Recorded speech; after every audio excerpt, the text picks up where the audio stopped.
താരസംഘടന അമ്മയുടെ general body യോഗത്തിൽ അവിശ്വാസ പ്രമേയവുമായി ഒരു വിഭാഗം. തെറ്റുകൾ ഏറ്റുപറഞ്ഞ് ഇപ്പോഴത്തെ നേതൃത്വം സ്ഥാനമൊഴിയണമെന്നാവശ്യപ്പെട്ടാണ് അവിശ്വാസ പ്രമേയം കൊണ്ടുവന്നത്.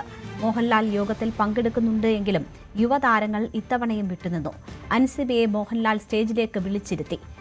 നവമി ദിനേശ് വാർത്തയുടെ വിവരങ്ങളുമായി ചേരുകയാണ്. നവമി, അൻസിബ ഉയർത്തിയ പരാതികൾ അത് കോടതി കയറുന്ന സാഹചര്യത്തിലാണ് ഇപ്പോൾ ജനറൽ ബോഡി യോഗം നടക്കുന്നത്.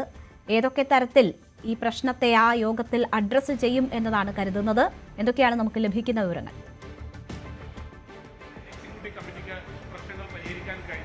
രേണുക, എന്നാലും അമ്മ ജനറൽ ബോഡി പുരോഗമിച്ചുകൊണ്ടിരിക്കുകയാണ്. അകത്ത് വലിയ വാക്കുതർക്കങ്ങളാണ് നടന്നുകൊണ്ടിരിക്കുന്നത്. പക്ഷെ അൻസിബ വിഷയം ഇതുവരേക്കും ചർച്ചയ്ക്കെടുത്തിട്ടില്ല. ആദ്യമായി എടുത്ത ചർച്ച ഈ വരവ് ചെലവ് കണക്കുകൾ എന്തുകൊണ്ട് ഇത്രയും നേരം വൈകി അംഗങ്ങൾക്ക് ലഭിച്ചിട്ടില്ല. അതിലെന്തൊക്കെയോ ഈ വരവ് ചെലവ് കണക്ക് ഇവിടെ അവതരിപ്പിച്ചെങ്കിൽ പോലും അതിലൊക്കെ പല സംശയങ്ങളും അംഗങ്ങൾ ഉന്നയിക്കുന്നുണ്ട്, ആശയക്കുഴപ്പങ്ങൾ ഉന്നയിക്കുന്നുണ്ട്. ആ ഒരു സാഹചര്യത്തിൽ അതുമായി ബന്ധപ്പെട്ട തർക്കങ്ങളാണ് ഇപ്പോൾ നടക്കുന്നത്. ഒപ്പം ഈ സംഘടനയെ അവമതിപ്പുണ്ടാക്കുന്ന തരത്തിലുള്ള താരങ്ങളുടെ ചില ആളുകളുടെ പരാമർശങ്ങളിലൊക്കെ മുതിർന്ന താരങ്ങളടക്കം ഒരു പ്രതിഷേധം എന്ന രീതിയിൽ സൂചിപ്പിക്കുന്നുണ്ട്. അതോടൊപ്പം തന്നെയാണ് ഈ ശ്വേതാ മേനോനും കുക്കു പരമേശ്വരനും ഈ വിഷയങ്ങൾ കൃത്യമായി പരിഹരിക്കുന്നതിന് വേണ്ടിയിട്ടുള്ള മുൻകൈ എടുത്തില്ല. തുടക്കത്തിൽ അൻസിബ അടക്കമുള്ളവർ ഈ പരാതി സംഘടനയിൽ അവതരിപ്പിച്ചെങ്കിൽ പോലും അതിനെ വേണ്ട ഗൌരവത്തിൽ കാണാത്തതുകൊണ്ടാണ് പൊതുസമൂഹത്തിന് മുന്നിൽ സംഘടനയെ തന്നെ അവമതിപ്പുണ്ടാക്കുന്ന തരത്തിലേക്ക് കാര്യങ്ങൾ കടന്നതും പിന്നീട് ഈ കോടതി കയറിയതും എന്നൊക്കെയാണ് ആ ഉള്ളിൽ നടക്കുന്ന ചർച്ചയിലൊക്കെ പ്രധാനമായും പറയുന്നത്. എന്തായാലും വലിയ തർക്കം തന്നെയാണ് സംഘടനയിൽ നടക്കുന്നത്. ഇതിനുശേഷം മാധ്യമങ്ങളെ കണ്ട് കാര്യങ്ങൾ പറയും എന്നുകൂടിയാണ് നമുക്ക് അറിയാനായി സാധിക്കുന്നത്. നിലവിൽ മോഹൻലാൽ അടക്കമുള്ള താരങ്ങളുണ്ട്. നേരത്തെ സൂചിപ്പിച്ചതുപോലെ തന്നെ സൂപ്പർ താരങ്ങൾ എന്ന് പറയാൻ മോഹൻലാൽ മാത്രമേ എത്തിയിട്ടുള്ളൂ.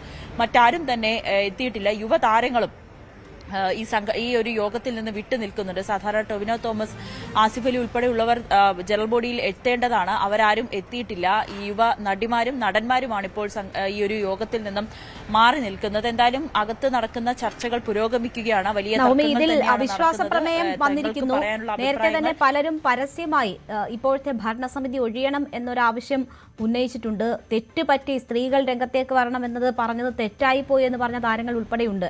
അപ്പോൾ നിലവിലെ ഭരണസമിതിയുടെ ഭാവി എത്രമാത്രം എന്നൊരു ചോദ്യമുണ്ടല്ലോ.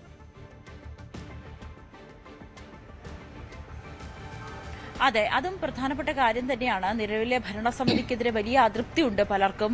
ഈ സമിതി മാറി പുതിയൊരു സമിതി ചുമതല ഏൽക്കട്ടെ എന്നാണ് ഒരു വിഭാഗം ആളുകൾ പറയുന്നത്. അതിനുവേണ്ടിയിട്ട് ഒപ്പുശേഖരണം അടക്കം നടത്തുകയും ചെയ്തു. പക്ഷേ അങ്ങനെ പെട്ടെന്നൊരു പ്രശ്നം വന്നതിന്റെ പേരിൽ അല്ലെങ്കിൽ പറഞ്ഞു തീർക്കേണ്ട പ്രശ്നം മാത്രമേ ഉണ്ടായിട്ടുള്ളൂ. അത് അങ്ങനെ രീതിയിൽ പരിഹരിക്കാതെ ഭരണസമിതി തന്നെ മാറുക എന്ന് പറയുന്നത് ഇപ്പോൾ ഈ വനിതാ താരങ്ങൾ ചുമതല ഏറ്റിട്ടും അത് നടപ്പായിട്ടില്ല, അല്ലെങ്കിൽ അത് സംഘടനയെ നല്ല രീതിയിൽ കൊണ്ടുപോകാൻ കഴിഞ്ഞില്ല എന്ന് പറയുന്നത് അത് മോശം സന്ദേശമായിരിക്കും സമൂഹത്തിന് നൽകുന്നത്. അതുകൊണ്ട് പ്രശ്നങ്ങൾ പരിഹരിച്ചുകൊണ്ട് തന്നെ മുന്നോട്ട് പോകേണ്ടതല്ലേ നല്ലത് എന്നാണ് ഒരു ജഗദീഷ് അടക്കമുള്ള താരങ്ങൾ ആവശ്യപ്പെടുന്നത്. എന്തായാലും അവിശ്വാസ പ്രമേയത്തിൽ ഇക്കാര്യങ്ങളെല്ലാം സൂചിപ്പിക്കുന്നുണ്ട്. പ്രത്യേകിച്ച് സംഘടനയ്ക്ക് അവമതിപ്പുണ്ടാക്കുന്ന തരത്തിൽ പല താരങ്ങളുടെയും പല പ്രതികരണങ്ങളുണ്ടായി. ഈ വരവ് ചെലവ് കണക്കുകൾ അവതരിപ്പിക്കുന്നതിലുമൊക്കെ കാലതാമസമുണ്ടായി. അത് നേരത്തെ അംഗങ്ങൾക്ക് കിട്ടിയില്ല. ഒപ്പം ഈ ഷോ നടത്തുന്നതുമായി ബന്ധപ്പെട്ടൊക്കെ വലിയ കാലതാമസം ഉണ്ടായി എന്നൊക്കെയാണ് ഈ അവിശ്വാസ പ്രമേയത്തിൽ പറയുന്നത്. എന്തായാലും എന്താണ് ഇതിലുള്ളൊരു തീരുമാനം എന്നത് അറിയാൻ കാത്തിരിക്കുകയാണ് രേണുക. കൂടുതൽ വാർത്തകൾക്ക് news 18 Keralam YouTube channel subscribe ചെയ്യുക.